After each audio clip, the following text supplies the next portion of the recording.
Bible एक वर्ष में। नमस्कार, आप सबका बाइबल एक वर्ष में स्वागत है। आप सब ने जो कदम उठाया है प्रभु के वचन सुनने के लिए, यह हमारे जीवन के अंधेरों को दूर करेंगे और हमें प्रभु के प्रकाश में चलाएंगे। आज हम विधि विवरण ग्रंथ का अध्याय 19-20, संत लूकस के सुसमाचार का अध्याय 5 और स्रोत ग्रंथ का 101 स्रोत सुनेंगे। प्रभु का वचन सुनने से पहले आइए हम ईश्वर से प्रार्थना करें। हे प्रभु, हम आपका वचन सुनने वाले हैं। हमारे मन की आंखें खोलें और हमें आध्यात्मिक प्रज्ञा दें ताकि हम आपको जान सकें और आपके वचन के अनुसार अपना जीवन जिए। यह हम मांगते हैं आपसे प्रभु यीशु के नाम, आमीन। विधि विवरण ग्रंथ अध्याय 19, शरण नगरों का निर्धारण। जब प्रभु तुम्हारे ईश्वर ने उन राष्ट्रों का संहार किया होगा जिनका देश प्रभु तुम्हारे ईश्वर तुम्हें देने वाला है, और तुम लोगों ने उन्हें भगा दिया होगा और तुम उनके नगरों और घरों में निवास करते होगे, तो जो देश प्रभु तुम्हारा ईश्वर तुम्हें अधिकार में देता है, तुम उसमें 3 नगर निर्धारित करोगे। तुम वहां तक पहुंचने के लिए सड़कें बनाओगे और प्रभु अपने ईश्वर द्वारा तुमको प्रदत्त देश 3 भागों में विभाजन करोगे, जिससे हत्या करने वाला हर व्यक्ति वहां भागकर शरण ले सके। जो व्यक्ति अनजाने बिना किसी पूर्व शत्रुता के किसी की हत्या करे, वह अपने जीवन की सुरक्षा के लिए वहां भाग सकता है। उदाहरणार्थ, यदि कोई अपने पड़ोसी के साथ लकड़ी काटने के लिए वन में जाए और लकड़ी काटने की कुल्हाड़ी हाथ से उठाए, पर कुल्हाड़ी बेट से निकलकर उस पड़ोसी को इस तरह लगे कि उसकी मृत्यु हो जाए, तो वह उन नगरों में से एक में शरण लेकर अपने जीवन की रक्षा कर सकता है। नहीं तो ऐसा हो सकता था कि रक्त का प्रतिशोधी क्रोध के आवेश में उसका पीछा करे, रास्ता लंबा होने के कारण उसे पकड़कर मार डाले, हालांकि वो निर्दोष है, क्योंकि उसने अपने पड़ोसी के साथ कोई पूर्व शत्रुता नहीं थी। इसलिए मैं तुम्हें 3 नगरों को निर्धारित करने का आदेश देता हूँ। यदि तुम लोग उन सब नियमों का पालन करोगे जिन्हें मैं आज तुमको दे रहा हूँ, और तुम ईश्वर को प्यार करते हुए उसके बताए हुए मार्ग पर चलते रहोगे, तो प्रभु तुम्हारा ईश्वर तुम्हारे देश का विस्तार बढ़ाएगा, जैसा कि उसने तुम्हारे पूर्वजों को शपथ पूर्वक वचन दिया है, और वह तुम्हें सारा देश दे देगा, जैसा कि उसने तुम्हारे पूर्वजों से प्रतिज्ञा की। तब तुम और 3 नगर निर्धारित करोगे। इस प्रकार तुम्हारे देश में, जिसे प्रभु तुम्हारा ईश्वर तुम्हें विरासत के रूप में दे रहा है, निर्दोष रक्त नहीं बहाया जाएगा और तुम पर हत्या का दोष नहीं लगेगा। परंतु यदि कोई अपने पड़ोसी से द्वेष करता है, घात लगाकर उस पर टूट पड़ता है और उसे मार डालता है, और तब उन नगरों में किसी में भाग जाता है, तो उसके निवास स्थान के नेता किसी को भेजकर उसे वापस ले आएंगे और रक्त प्रतिशोधी के हवाले कर देंगे, जो उसका वध करेगा। ऐसे लोगों के प्रति दया नहीं करोगे। जिसने निर्दोष रक्त बहाया है, वह इज़राइल से निकाल दिया जाएगा। इसी में तुम्हारा कल्याण है। भूमि का सीमांकन। जो भूमि तुमको दाएं भाग के रूप में उस देश में मिलेगी, जिसे प्रभु तुम्हारा ईश्वर तुम लोगों को देने वाला है, तुम उसमें अपने पड़ोसी का वह सीमा पत्थर नहीं हटाओगे जिसे तुम्हारे पूर्वजों ने लगाया है। साक्षी। केवल एक ही साक्षी के आधार पर किसी भी व्यक्ति द्वारा किया हुआ कोई भी दोष या अपराध प्रमाणित नहीं माना जाएगा, बल्कि 2 या 3 साक्षियों के आधार पर दोष प्रमाणित माना जा सकता है। यदि कोई साक्षी किसी पर द्वेष के कारण दोष लगाए, तो दोनों पक्ष प्रभु के सामने याजकों और उस समय के न्यायाधिकरणों के सामने उपस्थित होंगे। न्यायाधीश इस मामले को ठीक ठाक जांच करे, और जब यह मालूम हो कि साक्षी झूठा है और उसने अपने भाई के विरुद्ध मिथ्या आरोप लगाया है, तो तुम लोग उसके साथ वैसा ही व्यवहार करोगे जैसा उसने अपने भाई के साथ करना चाहा था। इस प्रकार तुम अपने बीच से यह बुराई निकाल दोगे। दूसरे लोग इसके विषय में सुनकर भयभीत हो जाएंगे और इस प्रकार कुकर्म कभी नहीं करेंगे। तुम दया नहीं दिखाओगे। प्राण के बदले प्राण, आंख के बदले आंख, दांत के बदले दांत, हाथ के बदले हाथ, पांव के बदले पांव लोगे। विधि विवरण ग्रंथ अध्याय 20। युद्ध संबंधी नियम। जब तुम अपने शत्रु से लड़ने जाओ और घोड़े, रथों और उनकी सेना को अपने से अधिक संख्या में देखो तो उससे नहीं डरो। प्रभु तुम्हारा ईश्वर जो तुम्हें मिस्र देश से निकाल लाया तुम्हारे साथ है।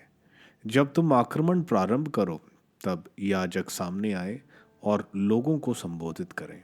वह इस प्रकार कहें, इज़राइल सुनो, अब तुम अपने शत्रुओं के विरुद्ध लड़ने जा रहे हो। तुम्हारा हृदय विचलित न हो, तुम नहीं डरो।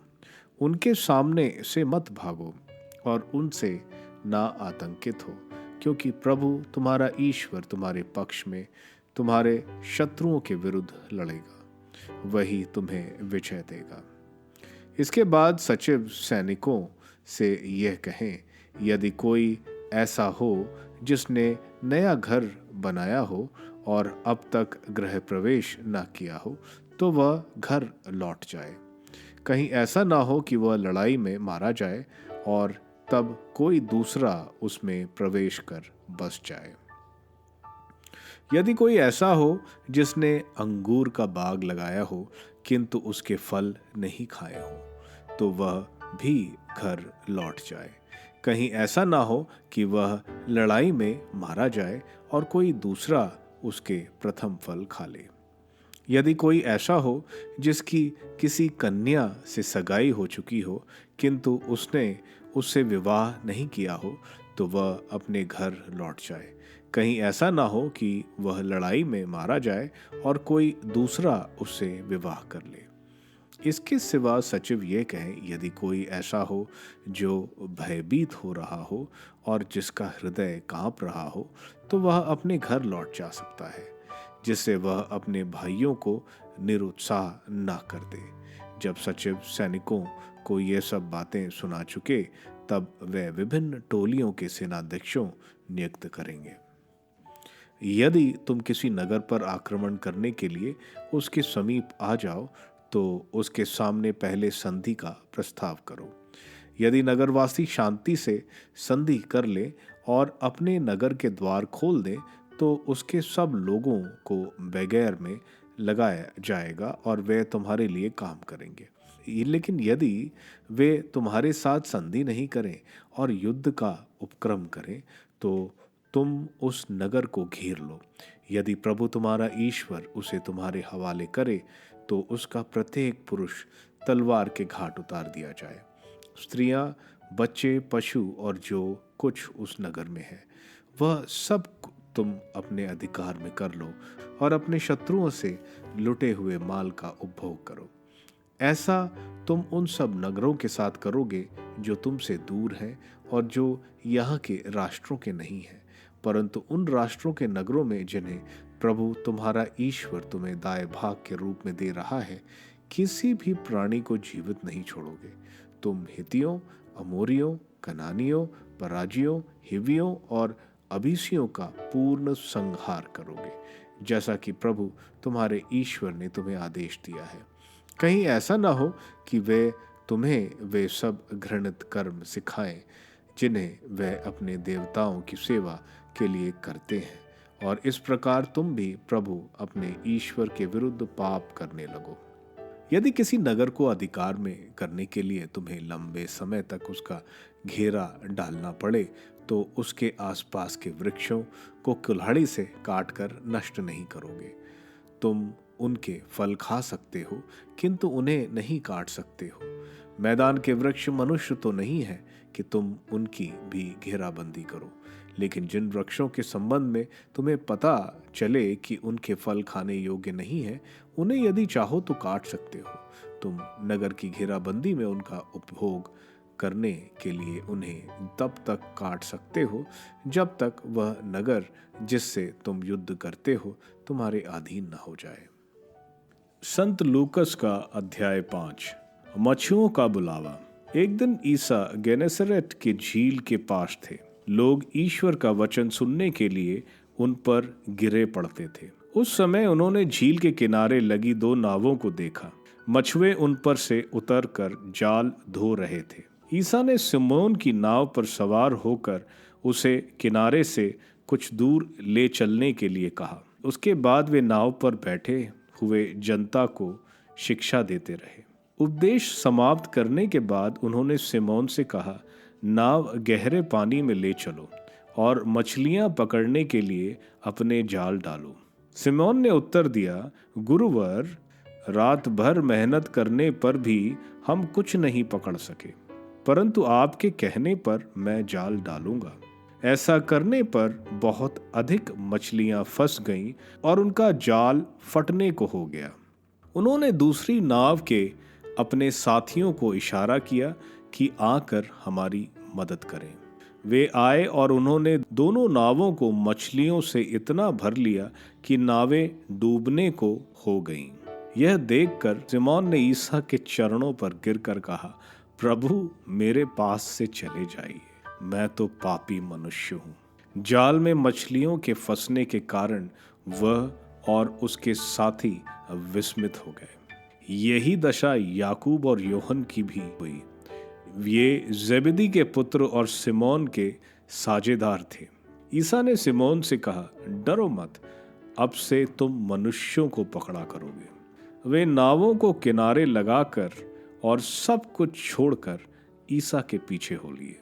कोढ़ी को स्वास्थ्य लाभ। किसी नगर में ईसा के पास एक मनुष्य आया जिसका शरीर कोढ़ से भरा हुआ था।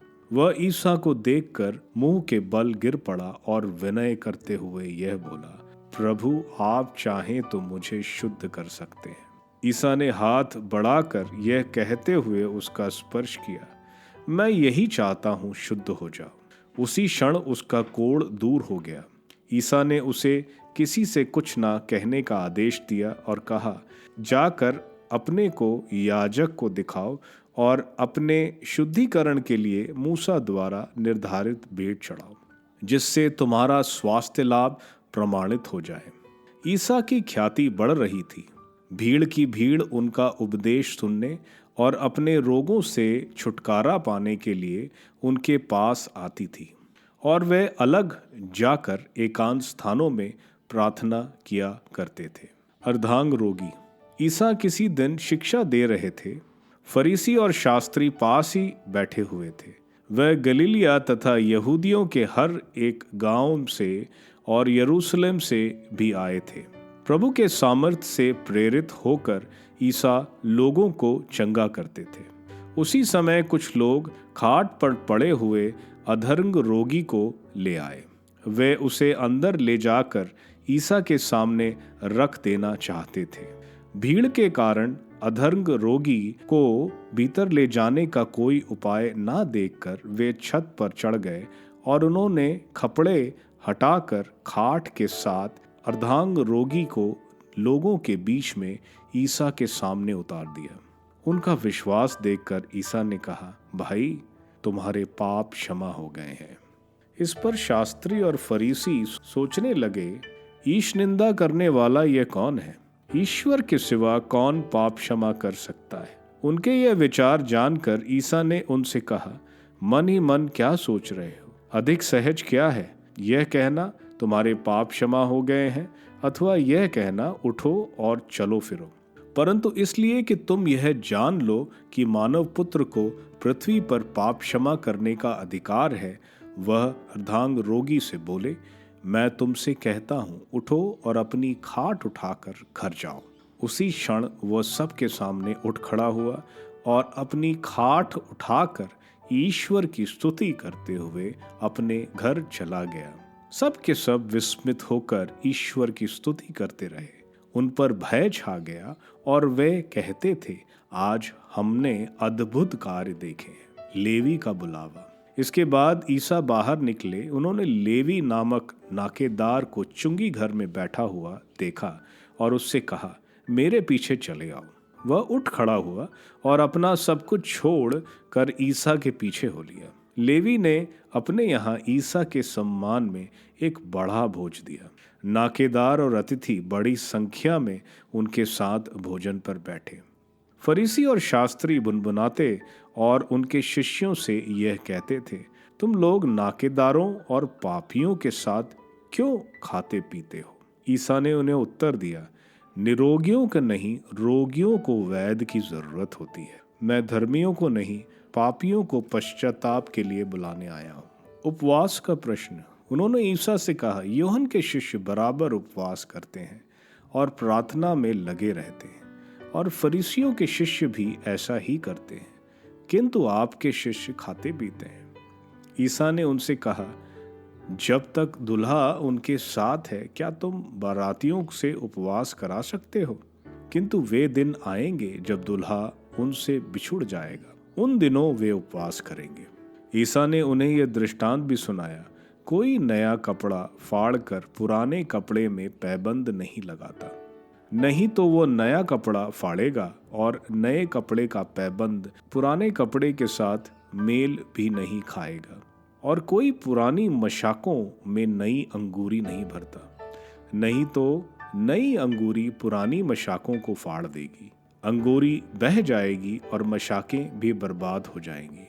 नई अंगूरी को नई मशाकों में ही भरना चाहिए। कोई पुरानी अंगूरी पीकर नई नहीं चाहता, वह तो कहता है पुरानी ही अच्छी है। स्रोत ग्रंथ स्रोत 101। आदर्श राजा का संकल्प दाऊद का एक स्रोत। मैं दया और न्याय का गीत गाऊंगा, प्रभु मैं तेरे आदर में भजन सुनाऊंगा।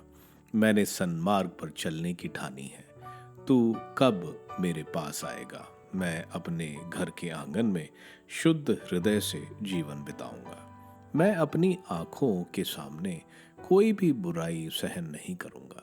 मैं पथ भ्रष्टों के आचरण से घृणा करता हूँ, वह मुझे आकर्षित नहीं कर सकता।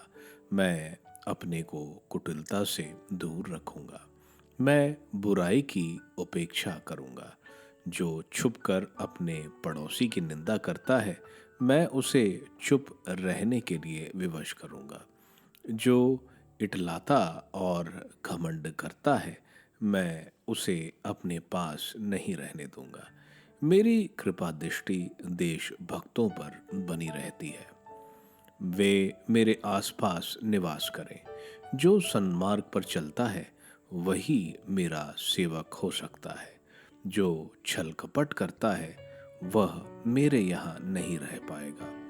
जो झूठ बोलता है वह मेरी आंखों के सामने नहीं टिकेगा।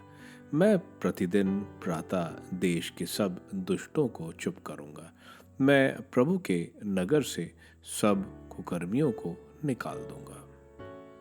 विधि विवरण ग्रंथ के अध्याय 19 में हम देखते हैं मूसा द्वारा संहिता फिर से इजरायली पीढ़ी को बताया जा रहा है, क्योंकि पहली पीढ़ी इन 40 वर्षों में उजाड़ खंड में मारे गए थे। अगर हम मूसा को देखें, यहूदी मूसा को सबसे श्रेष्ठ व्यक्ति मानते हैं। अध्याय 19 में मूसा शरण नगर के बारे में बता रहे हैं। इजराइल में कुल 6 शरण नगर थे, 3 यार्दन नगर के पूर्व में और 3 यार्दन नगर के पश्चिम में। यह शरण नगर उन लोगों को जिनसे गलती से कोई हत्या हो जाती है, वे इन नगरों में भागकर शरण ले सकते हैं। इस शरण नगर में उस व्यक्ति की सुरक्षा निश्चित है। यहाँ मारे गए व्यक्ति के रिश्तेदार इसको हानि नहीं पहुंचा सकते। इस व्यक्ति का न्याय होता है और अगर वो व्यक्ति निर्दोष पाया जाता है तो वह उस शरण नगर में रह सकता है, और जब महायाजक की मृत्यु हो जाती है तब वो उस शरण नगर से बाहर जा सकता करता है, और अगर उसे कोई मारता है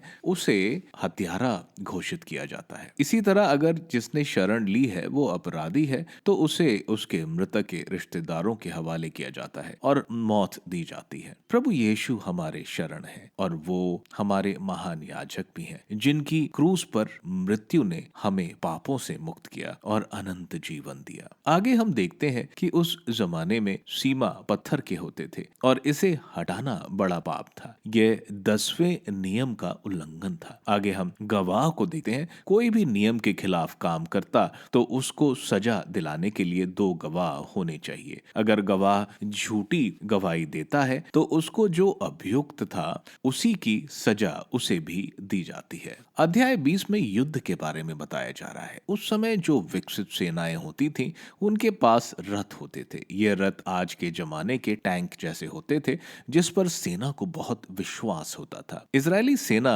गुलामी से निकली सेना थी, जिनके पास ये सब नहीं थे। इसलिए उनको बताया जा रहा है कि तुम डरो नहीं, तुम्हारे साथ ईश्वर है। लड़ाई एक डर का माहौल बनाता है। उस डर को हटाने के लिए पुरोहित आते हैं, उनको संबोधित करते हैं कि तुम नहीं डरना, तुम्हारा ईश्वर तुम्हारे साथ लड़ने जाता है और तुम्हें विजयी बनाएगा। इस लड़ाई में 4 लोगों को नहीं भेजा जाता है। पहला, अगर उस व्यक्ति ने नया घर बनाया हो। दूसरा, अगर उसने नई अंगूर उद्यान लगाया हो। तीसरा, अगर उसकी सगाई या शादी हुई हो। यह इसलिए क्योंकि जब ये लोग लड़ाई में जाएंगे, इनके मन घरों, खेती और नई वधु में होगा और एकाग्रता से नहीं लड़ेंगे, इसलिए उनको छोड़ा जाता है। चौथा, उस व्यक्ति को जिसको डर है, क्योंकि डर एक बीमारी की तरह है, बहुत जल्दी फैलता है, इसलिए इनको भी छोड़ा जाता है। इसके बाद उनको बोला जा रहा है किसी पर आक्रमण से पहले उनको पूरा मौका दो कि वे समर्पण कर दें, लेकिन अगर नहीं करते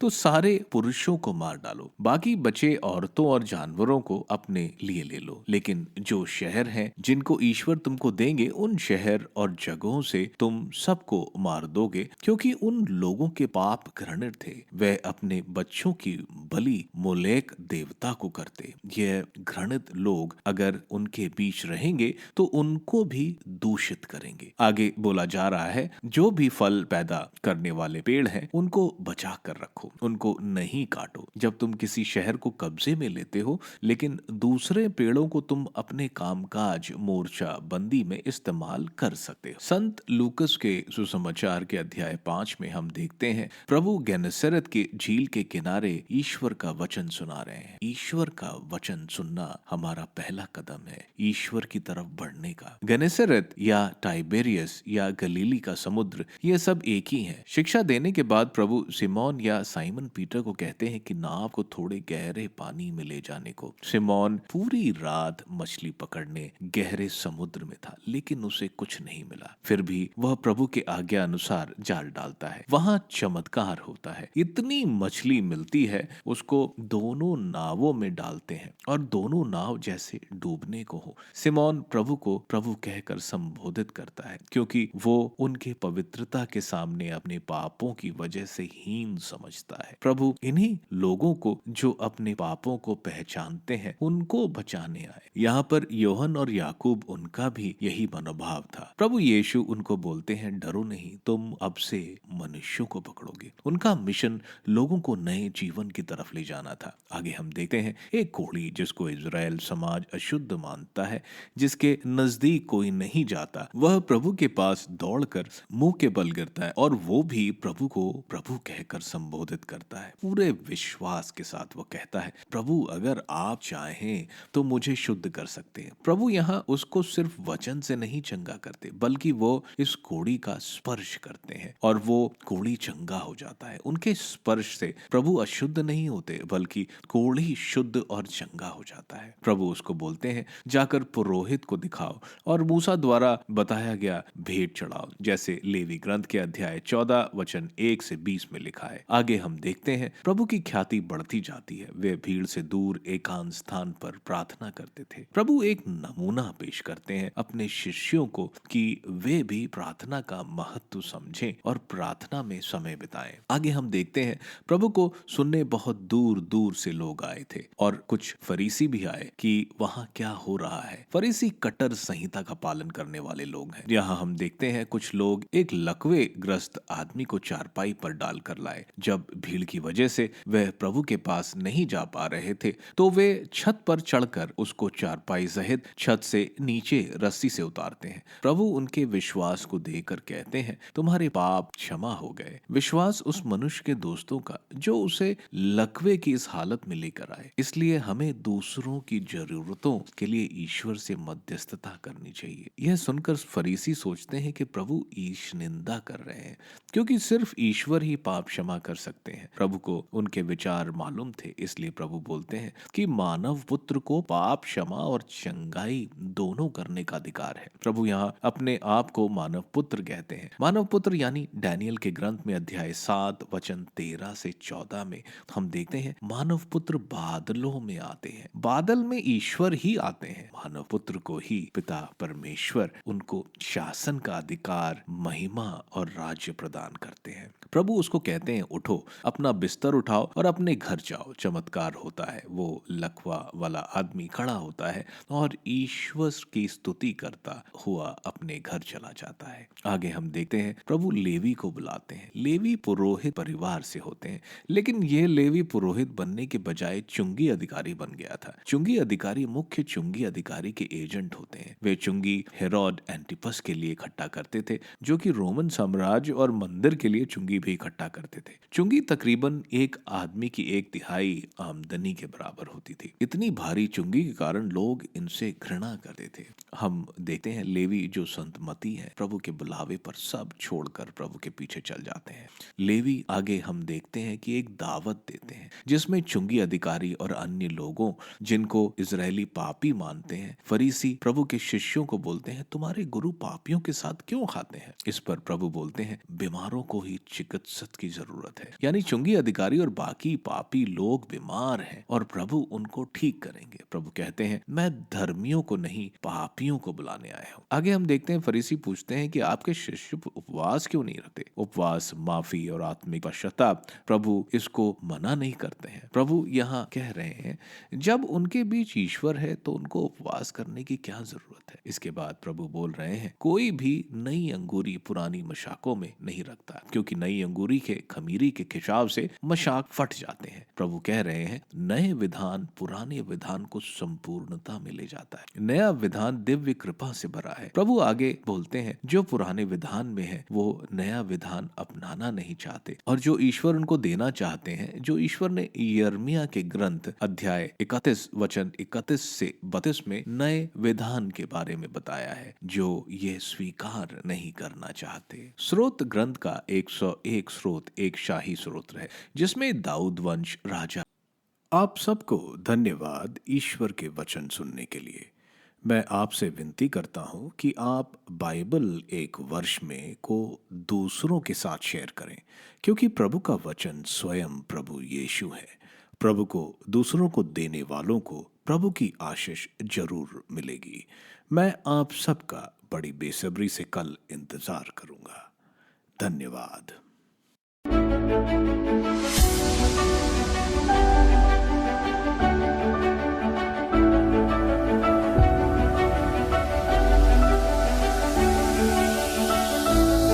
बाइबल एक वर्ष में